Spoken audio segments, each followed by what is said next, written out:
ಜೈ ಶ್ರೀರಾಮ್. ಅಪರೂಪಕ್ಕೆ ಸೀರೆ ಹಾಕ್ಕೊಂಡಾಗ ಏನೋ ಒಂಥರ ತುಂಬ ಖುಷಿಯಾಗುತ್ತೆ. ಇವತ್ತು ದೇವಸ್ಥಾನಕ್ಕೆ ಹೋಗೋಣ ಅಂತ ಹೇಳಿ ರೆಡಿಯಾಗಿ ಹೊರಟಿದ್ದಾಯಿತು. ಆದರೆ ದೇವಸ್ಥಾನಕ್ಕೆ ಹೋಗೋಕ್ಕಿಂತ ಮೊದಲು ಒಂದು ಸಣ್ಣ ಕೆಲಸ ಇತ್ತು ಅಂತ ಹೇಳಿ ಚಿನ್ನದ ಅಂಗಡಿಗೆ ಬಂದ್ವು. ಸಣ್ಣ ಕೆಲಸ ಏನಿಲ್ಲ, 1 kg ಚಿನ್ನ ತಗೊಳ್ಳೋಣ ಅಂದ್ಕೊಂಡು ಬಂದ್ವು. ಆದರೆ ಅವರು 1 kgಗೆ ಚಿನ್ನದಕ್ಕೆ ಫೋನ್ಪೇ ಮಾಡಿಸ್ಕೊಳಕ್ಕಿಲ್ಲ ಅಂದರು. ಅದಕ್ಕೆ ಬೇಡ ಬಿಡು ಅಂತೇಳಿ ಒಂದು ಚಿಕ್ಕ ಓಲೆ ತಗೊಂಡು, ಆ್ಯಕ್ಚುಲಿ ನನ್ನ ತಂಗಿ ಮಗಳಿಗೆ ಕಿವಿಗೆ ಓಲೆ ಹಾಕಿಸ್ಬೇಕಿತ್ತು. ಅವಳಿಗೆ ಓಲೆ ಹಾಕಿಸ್ಕೊಂಡು ಹೋಗೋಣ ಅಂತೇಳಿ ಬಂದ್ವು. ಪಾಪ ಅವಳು ತುಂಬ ಅಂದರೆ ತುಂಬ ಹೇಳ್ತಾಯಿದ್ರು. ಅವಳು ಹೇಳೋದನ್ನು ನೋಡಿ ನನ್ನ ಮಗಳು ಅಳ್ತಾವಳೆ. ಅವಳಿಗಿಂತ ಜಾಸ್ತಿ ನನ್ನ ಮಗಳು ಹೇಳ್ತಾ ಇದ್ಲು. ಅವಳು ನೋವುಗಳ್ತಾ ಇದ್ಲು, ಇವಳು ಅವಳನ್ನು ನೋಡಿ ಹೇಳ್ತಾ ಇದ್ಲು. ಓಲೆ ಹಾಕಿ ಅಳಿಸಿದ್ದಕ್ಕೆ ಸಮಾಧಾನ ಮಾಡೋಕ್ಕೆ ಅಂತೇಳಿ ಐಸ್ ಕ್ರೀಮ್ ಕೊಡಿಸ್ತಿದ್ವು. ಅಯ್ಯೋ, ನಮಗೆಲ್ಲ ಓಲೆ ಹಾಕ್ತಾಗತ್ರೆ ಬಾಯಿ ಮುಚ್ಚು ಅಂತ ಹೇಳಿ ಬಾರಿಸೋರು. ಮಕ್ಳಿಗೆ ಐಸ್ ಕ್ರೀಮ್ ಕೊಡಿಸಿ ಸಮಾಧಾನ ಮಾಡಿಕೊಂಡು ಅವ್ರನ್ನ ಕೂಲ್ ಮಾಡಿ ದೇವಸ್ಥಾನಕ್ಕೆ ಹೋಗೋಣ ಅಂಥೇಳಿ ದೇವಸ್ಥಾನದ ಕಡೆ ಬಂದವು.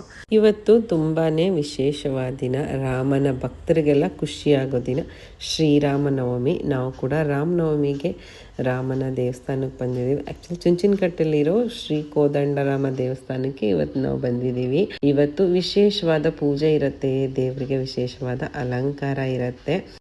ಇವತ್ತು ರಾಮನವಮಿ ಇರೋದ್ರಿಂದ ಸಿಕ್ಕಾಪಟ್ಟೆ ಲೈನ್ ಇತ್ತು. ನಾವು ಕೂಡ ಮಕ್ಕಳ ಜೊತೆ ಕ್ಯೂವಲ್ಲಿ ನಿಂತ್ಕೊಂಡು ದೇವರ ದರ್ಶನ ಮಾಡಿದ್ವಿ. ಒಳಗಡೆ ಫೋಟೋ ವಿಡಿಯೋ ಅಲೋಡ್ ಇಲ್ಲ, ಅದರಿಂದ ಮಾಡೋಕ್ಕೆ ಹೋಗಲಿಲ್ಲ. ದೇವ್ರ ದರ್ಶನ ಮಾಡಿ ಹೊರಗಡೆ ಬಂದಮೇಲೆ ತೀರ್ಥ ತೊಗೊಂಡು ಹೂ ತೊಗೊಂಡು. ಆ್ಯಕ್ಚುಲಿ ಇವತ್ತು ಪ್ರಸಾದದ ವ್ಯವಸ್ಥೆ ಇತ್ತು. ಪ್ರಸಾದದ ಜೊತೆ ಪಾನಕ ಕೂಡ ಇರುತ್ತೆ. ಆದರೆ ನಾವು ಇವತ್ತು ಲೇಟ್ ಆಗಿಬಿಟ್ಟಿತ್ತು ಬಂದಿದ್ದು. ಲೇಟ್ ಆಗಿದ್ದರಿಂದ ನಮಗೆ ಪ್ರಸಾದ ಸಿಕ್ಕಲಿಲ್ಲ. ಇಲ್ಲಿ ದೇವರು ಅಭಿಷೇಕ ಮಾಡಿದ ನೀರು ಬರುತ್ತೆ, ಅದನ್ನು ತೆಗೆದು ಯಾರೇ ಬಂದರೂ ತಲೆ ಮೇಲೆ ಹಾಕ್ಕೊತಾರೆ. ನಾನು ಕೂಡ ಹಾಕ್ಕೊಂಡೆ. ದೇವ್ರ ದರ್ಶನ ಮಾಡ್ಕೊಂಡು ಬಂದ್ವು. ಆ್ಯಕ್ಚುಲಿ ಬಿಸಿಲಂತೂ ಸಿಕ್ಕಾಪಟ್ಟೆ ಇತ್ತು. ಕಲ್ಲಿರೋದ್ರಿಂದ ಕಾಲು ತುಂಬ ಸುಡ್ತಾ ಇತ್ತು. ನೋಡಿ, ನನ್ನ ತಂಗಿ ಮಗಳು ಓಡೋಗಿ ನೀರಲ್ಲಿ ನಿಂತ್ಕೋತಿದ್ದಾಳೆ, ಕಾಲು ಸುಡ್ತಿದೆ ಅಂತ. ನಾವು ಕೂಡ ಸ್ವಲ್ಪ ಹೊತ್ತು ಕೂತಿದ್ದು. ದೇವ್ರ ದರ್ಶನ ಎಲ್ಲ ಮುಗಿಸ್ಕೊಂಡು ಮನೆಗೆ ಹೋಗೋಣ ಅಂತೇಳಿ ಹೊರಟ್ವು.